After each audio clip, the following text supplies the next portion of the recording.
Tonight, something small is going on your lips. By the end of this video, you'll know exactly what's happening in your airway every night. Not just the snoring. There's one organ working unpaid overtime every time you sleep the wrong way. And you might have been doing this for years without noticing. It's 11 p.m. You just finished the third video in a row about people whose sleep supposedly transformed overnight because of one tiny strip of tape. The testimonials sound convincing. Waking up sharper, better breath, even clearer skin, apparently. You pull a roll of micropore tape from the drawer, cut a small piece, place it across your lips before turning off the lamp. This isn't a joke to you, it's an experiment. You want to become the version of yourself that's sleepmaxxing. Your body, by design, is built to breathe through your nose while you sleep. The nasal passages filter incoming air, warm it, humidify it, and, here's the part most people never learn, release nitric oxide, a molecule that helps your lungs absorb oxygen more efficiently. Your mouth was never meant to handle this job. It's the emergency exit, not the main door. But modern habits, a stuffy nose, chronic stress, sleeping flat on your back, quietly push a lot of people through that emergency exit every single night without them ever realizing it. Night 1. You sleep with your mouth sealed shut.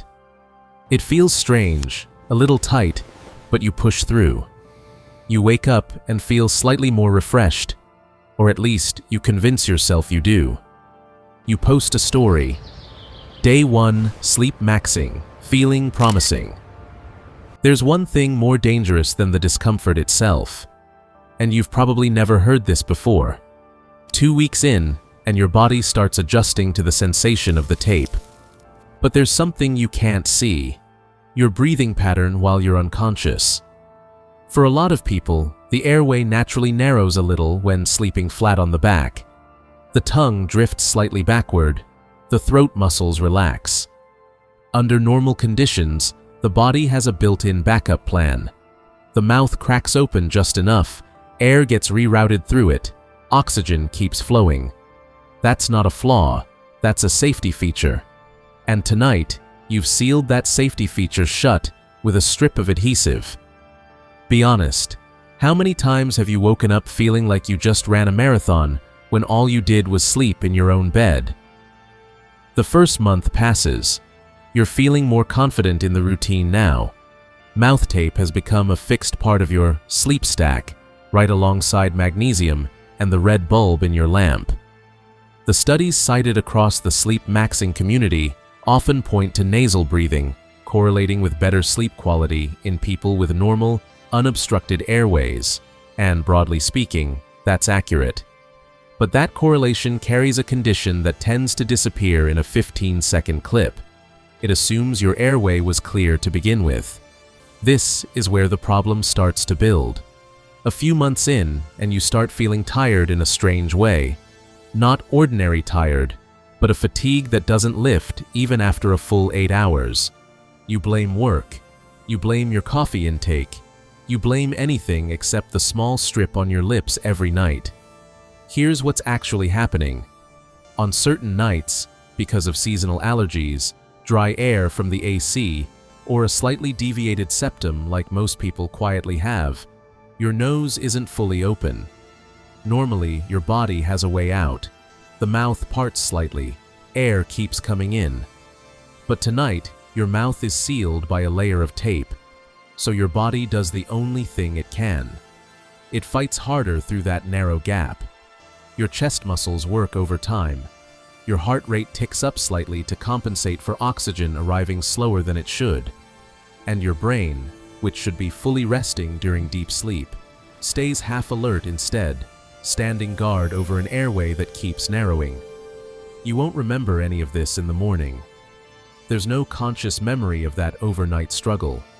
All you feel is the aftermath: puffy eyes, a heavy head, and an exhaustion that quietly stacks up day after day with no clear explanation. Researchers estimate that a meaningful share of adults live with some degree of sleep-disordered breathing, and a large portion of them are never diagnosed because the symptoms are subtle. Not the loud, movie-style snoring, but brief, almost silent pauses in breath. For this group, forcibly sealing the mouth shut at night doesn't help. It removes the one backup airway they had left. 6 months in. Your routine feels locked in now, the tape even thicker because you upgraded to a brand that claims stronger hold. You start getting mild dizziness during the day, trouble focusing in meetings, and an irritability you can't quite explain. But you're still convinced it's just work stress, not your sleep. This is the point where your body starts sending signals that are harder to ignore. Waking up with a dry throat, despite the tape being sealed tight all night, a sign that air is still forcing its way out through a tiny gap at the corner of your mouth, not through your nose the way you assumed. A heartbeat that feels slightly elevated the moment you wake, even though you haven't moved yet. A heavy afternoon drowsiness that doesn't lift no matter how many full hours you logged the night before.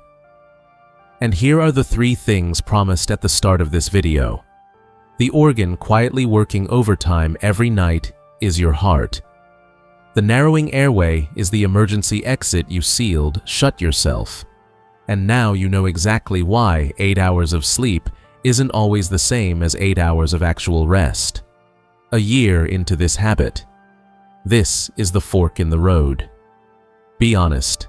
Tonight, which version of yourself are you heading toward? Scenario A. You keep going. Mouth tape has become fully automatic now, something you do without thinking, the same way you brush your teeth. Your sleep quality keeps declining, slowly, almost imperceptibly day to day, but unmistakable compared to a year ago. Your blood pressure starts creeping up slightly at your routine checkup. Your doctor calls it still within range, but worth watching. You never connect it to your sleep. Chronic fatigue, difficulty concentrating, and, especially if you happen to have undiagnosed sleep-disordered breathing, long-term strain on your heart and blood vessels keep quietly accumulating underneath a routine that looks perfectly healthy on the surface. Scenario B. You stop, or at least get checked. One night, after reading more into it, you decide to pause. You see an ENT doctor and mention the exhaustion that never seems to lift. It turns out there's a mild narrowing in your airway, something manageable, whether through a change in sleep position, treating your allergies, or further evaluation if needed. You stop using the tape, and within a few weeks, with no viral gimmick involved, your daytime energy starts quietly improving. Not because of one trending trick, but because you finally understand what's actually happening in your body every night. Sleepmaxxing, at its core, comes from a reasonable place. Who doesn't want better sleep? But every airway is different, and it's not a safe place to experiment blindly. If you suspect an actual breathing issue during sleep, loud snoring, frequent waking, excessive daytime drowsiness, that's worth checking with a medical professional, not solving with a strip of tape from your For You page. Tonight, before you go to bed, maybe the question isn't, what trend should I try next? Maybe it's, does your body actually need another trick, or does it need to be checked?